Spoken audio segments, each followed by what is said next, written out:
Bom dia, meus alunos das séries da Educação Básica. Aqui é professor José Antônio, tudo bem? Dando continuidade ao nosso conteúdo, ao nosso aprendizado da disciplina arte. Estou aqui para a gente ter um bate-papo sobre o conceito de arte e cultura. Esse material está no livro de vocês, um livro de Percurso da Arte, entendeu? B.A. Meira, Rafael Presto, Silvia Soter. Primeiro ano no ensino médio, editora Scipione. É isso aí. Vamos da página 9 em diante, está todo esse conteúdo que você pode acompanhar nos slides de acordo com as aulas aí. Aí, meu aluno, é o seguinte, introdução. O que é cultura e o que é arte? Cultura e arte são fenômenos bem diferentes, embora as pessoas possam confundir. A cultura é a maneira como a sociedade se estrutura, comporta e produz. É um fenômeno integral, abrangendo o que uma coletividade é e a faz. Trata-se do patrimônio material e intelectual compartilhado por um grupo social. Eu gosto de trabalhar onde a gente mostra palavras-chave, né? Por exemplo, cultura e arte são fenômenos bem diferentes, né? Aí a cultura é a maneira como a sociedade se estrutura, comporta e produz. É o que a sociedade, a maneira que ela se comporta diariamente, continuamente, e tudo que ela produz, né? Dentro do seu contexto, da sua região, da sua cidade, do seu bairro, cultura, e assim sucessivamente, dentro do nosso país. A cultura engloba linguagem, comportamento, símbolos, técnicas, objetos, ideais, regras, crenças, realizações materiais e imateriais passadas. Olha, duas palavrinhas-chave que eu digo para vocês aqui. De geração em geração. Então, a cultura é aquilo passado de geração em geração. Comportamento de geração em geração. O casamento. Nosso casamento, casamento dos ciganos, as roupas dos ciganos, as nossas roupas.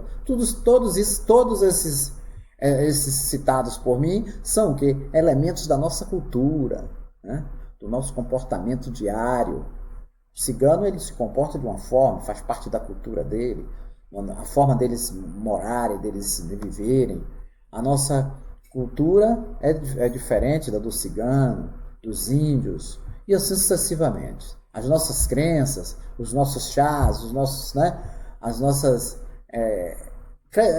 crenças de um modo geral, os nossos rituais, todos nós temos rituais, entendeu? Então isso é importante, que é passado, olha as palavrinhas-chave que eu gosto de citar. Passadas a cultura de geração em geração. Cada cultura possui elementos específicos, unindo suas comunidades e seus ancestrais. Ela é viva e não é estanque. Você sabe o que é, né? Por meio do comércio ou redes de comunicação é possível passar a cultura de um determinado grupo para outros grupos, transformando a vida social. Por exemplo, a democracia, que pode se universalizar. Quando a gente fala em cultura, aqui a gente pode observar, eu gosto de chamar bem a atenção quando eu vejo os gaúchos. Eles usam aquelas roupas, né?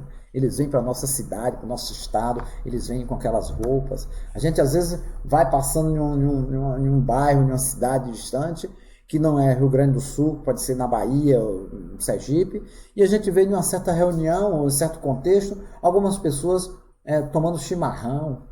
A gente diz, poxa, ali é da cultura gaúcha, certamente é uma família de gaúchos que estão ali. É isso? Ciganos, a gente identifica. Se chegarmos em São Paulo ou Rio e vemos uma capoeira, a gente, poxa, traços culturais da Bahia, samba de roda, né? Também da Bahia, do Rio, né? Então a gente vê que a cultura ela é passada de lugar para lugar e elas são identidades, entendeu? E eu quero deixar bem claro que são passadas de geração para geração. A relação cultural nem sempre são pacíficas. Muitas vezes são marcadas por dominações, conflitos, preconceitos e discriminações. Com a Revolução Digital, a cultura da Europa Ocidental foi assimilada mais rapidamente e teve um impacto maior. Olha a importância da Revolução Digital, né? A cultura europeia, ela se dinamizou pelo mundo.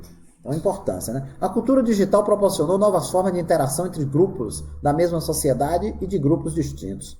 Você vê que a cultura digital hoje está influenciando na educação também. A gente, nesse momento aqui, está trabalhando conteúdos né? Em decorrência da pandemia, do coronavírus, a gente está distante, mas a gente está usando a tecnologia como meio de comunicação importante, que já está fazendo parte da nossa cultura. Hoje a gente vai para a sala de aula, a gente já usa nosso celular para abrir os conteúdos, para abrir os slides, para abrir as informações, para termos as informações do mundo em nossas mãos. E já está fazendo parte da nossa cultura, a tecnologia, né? A cultura digital que a gente propriamente dita. Ela possibilita novos olhares para o cenário artístico, ou seja, a cultura digital proporcionou novos olhares para o cenário artístico, uma vez que foi possível romper com determinados padrões e determinar gestos mais livres. Quero chamar a atenção para vocês que entenderem a cultura aí, ó, geração para geração, né? Já a arte, veja só, falamos da cultura, da nossa ancestralidade, das nossas gerações para gerações, daquilo que é criado na nossa região, no nosso bairro, na nossa rua, falamos dos trajes dos índios, dos ciganos, dos nossos, né? Falamos do samba de roda, falamos da capoeira, né? Falamos do carnaval de Olinda, né? O frevo, olha a cultura, né? Agora a gente vai falar da arte. Olha a diferença. No início do conteúdo a gente falou cultura e arte são distintas. Embora muitas pessoas, muitos seres humanos, eles acreditam que seja a mesma coisa. Mas não é. Cultura a gente viu o que é. Agora a gente vai ver. Já a arte é mais difícil de definir. Lançando um olhar pela história, verificamos que determinadas obras tiveram tanta força ao ponto de influenciar a produção de outros artistas e o comportamento da sociedade no decorrer do tempo, intituladas de grande arte. Olha o que é essa grande arte, ó. A história, onde muitas artes, muitos traços artísticos, influenciou comportamentos da sociedade. Aí foi intitulado todo esse acontecimento de grande arte. Outro fator que dificulta a explicação de arte em vez da cultura é que ninguém questiona se as peças de Shakespeare são realmente arte, ou se as telas pintadas de Van Gogh ou as composições de Villa-Lobos podem ser classificadas por grande arte. Veremos a seguir a bibliografia dos três artistas. Um dos maiores representantes da história do teatro, o dramaturgo inglês William Shakespeare, escreveu e dirigiu tragédias, comédias, dramas históricos da Inglaterra e da Grécia clássica. Você pode observar aí, né? Nessa figura aí, muito, muito bonita, né? Sendo representada no Teatro Popular do SESI, em 2002, né? Uma peça do Shakespeare, no século XVII. Entendeu? Aí a gente, dando continuidade, vê que seus personagens, ou seja, os personagens que representam a obra do Shakespeare, eram reis, nobres e famílias poderosas, sendo que os aristocratas ganharam destaque central em suas tramas, quase sempre apoiados por personagens populares. As peças de Shakespeare eram vistas por todos. Aí ele abre, ó. Acompanhando no seu livro, você vê que tem um parênteses aí. Do povo à rainha. E sua grandeza está nessa representatividade com o intuito de passar a complexidade da condição humana. Nessa obra aí, ele traz para todo o contexto, tanto a galera, né, como a gente fala, o povo de um modo geral, até a rainha. Você acompanhando isso aí da página 9 à página 12 do seu livro, você é bom para contextualizar essas discussões, essas abordagens, essa leitura compartilhada, a gente fazer na hora que a gente estiver apresentando isso aí. E você fazer uma reflexão. Como é que se estuda, meu aluno? A gente estuda para assimilar o conhecimento, a gente lê e viaja no conteúdo. Entendeu? A gente reflete, a gente faz uma reflexão para podermos contextualizar nossas mentes quando a gente está acompanhando a aula via tecnologia ou via internet. A gente tem que criar imagens na nossa mente. Entendeu? Isso é o grande importante, é o grande macete que eu ensino a você, meu aluno, da educação básica, para você assimilar conhecimento. Quando a gente fala da obra de Shakespeare, quando a gente fala do samba de roda, quando a gente fala da capoeira, quando a gente fala da diferença entre cultura e arte, você criar imagens representativas na sua mente. Eu chamo isso, na linguagem popular, de viajar no tema. Quando a gente fala da capoeira, você faz uma reflexão: o que é capoeira? Onde é que ela é contida? Na Bahia? Onde é? Quando a gente fala do samba de roda, onde é que ele tem? No Rio, Bahia, Salvador? Quando a gente fala do frevo, onde é? Rio de Janeiro? Não é Rio de Janeiro, é Pernambuco. Então, criar essas imagens na nossa mente. É isso que é aprender via tecnologia. Não é ler por ler, nem olhar por olhar. A gente precisa reflexão. O artista holandês Vincent van Gogh foi um dos maiores pintores europeus. Buscou uma pintura emocional com pinceladas sinuosas que imprimem movimento e emoção. Veja a figura ao lado aí, ó, que Van Gogh fez. Ó. Leitura, né? Óleo, a base de óleo sobre tela em 1889, né? Na Galeria Nacional de Londres, no Reino Unido. Então é isso aí. Ó. Olha o que é a arte. Olha a diferença da cultura. Em aproximadamente 10 anos de trabalho, o artista produziu mais de 2.000 imagens, entre desenhos, aquarelas, gravuras e pinturas. No último ano de sua vida, pintou a paisagem ensolarada ao lado. Legal aí, né? Considerando-a como uma das melhores telas daquele verão. Poxa, muito linda. Heitor Villa-Lobos, nós falamos do Van Gogh, né?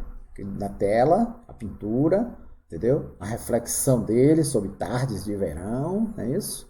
E agora a gente vai falar de Heitor Villa-Lobos, compositor e maestro brasileiro, que realizou uma obra musical única, introduzindo elementos das canções populares das culturas regionais indígenas na música instrumental da tradição europeia. Muitas de suas composições dialogam com os aspectos distintos de nossa cultura, como a floresta amazônica e a cultura cabocla. Villa-Lobos, né, regendo uma orquestra, né, energicamente. Então é interessante você já ir fazer uma reflexão. Cultura, que a gente está discutindo, e arte. A criatividade e a diversidade passaram a guiar a atividade artística ao redor do mundo, questionando modelos até então em vigor nas últimas décadas, principalmente nos modelos europeus ocidentais. Chama atenção em negrito aí no seu livro, tá aí, olha aí. Hoje em dia entendemos a arte como um processo que se manifesta de formas distintas em todas as comunidades. Então a arte está de forma distinta em todas as comunidades. A maior parte, o mais importante é estimular o processo artístico em grupo, social, como a escola ou no bairro. Por isso, quando eu peço a vocês uma atividade para produzir uma tela, né, uma arte, eu estou o quê? Instigando, estimulando o senso crítico e artístico de cada um de vocês. Né? Porque a escola é a base de tudo isso. Quanto mais próximos estivermos de uma obra, mais sensibilizados ficaremos para apreciá-la, criando um diálogo e buscando entender o seu contexto. Por exemplo, o menino que mora no Barro Vermelho, ele produz uma arte, né, voltada para a realidade dele. Então, de acordo com as pessoas que vão assistir, vão apreciar, vão olhar, observar, eles vão se sensibilizar de acordo com como eles entenderem e como eles conhecerem esse segmento que foi traçado na tela. O conceito de arte na cultura ocidental tem mudado. Isso acontece pois os próprios artistas têm questionado os critérios que poderiam definir o que é arte. Vamos considerar as perguntas feitas pelo artista pernambucano Paulo Bruschi, em 1949. O que é arte? Para que serve? Interessante, né? Eu aproveito esse momento, o que é arte, para que serve, e você trace no seu caderninho aí, entendeu? Para me entregar no próximo encontro presencial, o que é arte, para que serve, na sua opinião, meu aluno.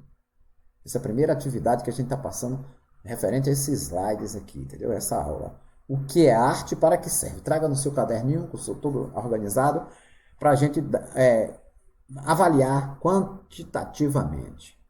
Paulo Bruschi foi precursor da arte postal, da videoarte e da arte performática no Brasil. Em plena ditadura militar, na década de 70, realizou trabalhos questionadores e provocantes. Na imagem ao lado, pode observar ele aí, o artista, né? Paulo sentou em frente a uma livraria do Recife com a placa escrita: o que é arte e para que serve? 1978.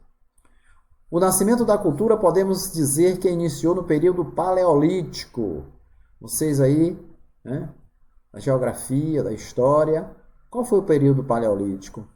Paleolítico superior, no intervalo de 40.000 a.C. e 10.000 a.C., pois dava indícios do desenvolvimento da expansão simbólica, isto é, da capacidade de representar conceitos por meio de imagens, objetos e símbolos. Também é marcado pela aquisição de vocabulários abstratos. A linguagem passou a expressar ideias e sentimentos. Olha o que é, olha a arte, olha a palavrinha-chave, ideias e sentimentos. Alguns estudiosos chamam de revolução do comportamento. Alguns grupos nesse período esculpiam e gravavam em instrumentos como ossos, chifres e dentes. Né? Os enterros começavam a ter certos rituais. Por isso, os arqueólogos chamavam esse período de nascimento da cultura e da explosão criativa do Paleolítico Superior. Preste atenção, explosão criativa do Paleolítico Superior. Nesse período aconteceu o quê? Eles usavam, né, dentes, chifres e ossos para esculpidos, né, para desenvolver processos artísticos. Né? Em todo o mundo têm sido encontradas inúmeras cavernas com pinturas rupestres. Por serem abrigos permanentes, provavelmente tiveram significado especial para os grupos humanos. Por isso, há vestígio que as pessoas retornavam a esses lugares geração após geração. Em nossas aulas de campo, a gente já teve a oportunidade de visitar algumas cavernas e a gente observar muitos desenhos, pinturas rupestres. Aquilo ali significa, olha aí, tem significado especial para grupos humanos. Alguns têm traços de áreas agricultáveis, outros têm traços de meios de comunicações, demarcação de território e muitas outras informações que devem ser interpretadas naquele contexto. As pinturas mais antigas são nas paredes de pedras da caverna de Chalvern, no sul da África. Trata-se de representações de touros, rinocerontes, cavalos e cervídeos, realizadas há mais de 25.000 anos. As pinturas e gravações têm proporções de animais reais e a sensação de movimento, demonstrando a grande capacidade de observação e de representações da natureza de seus autores. Pode observar essa pintura aí, existem várias reflexões, e uma delas está mostrando aí bem clara. Né? É isso aí, meus alunos.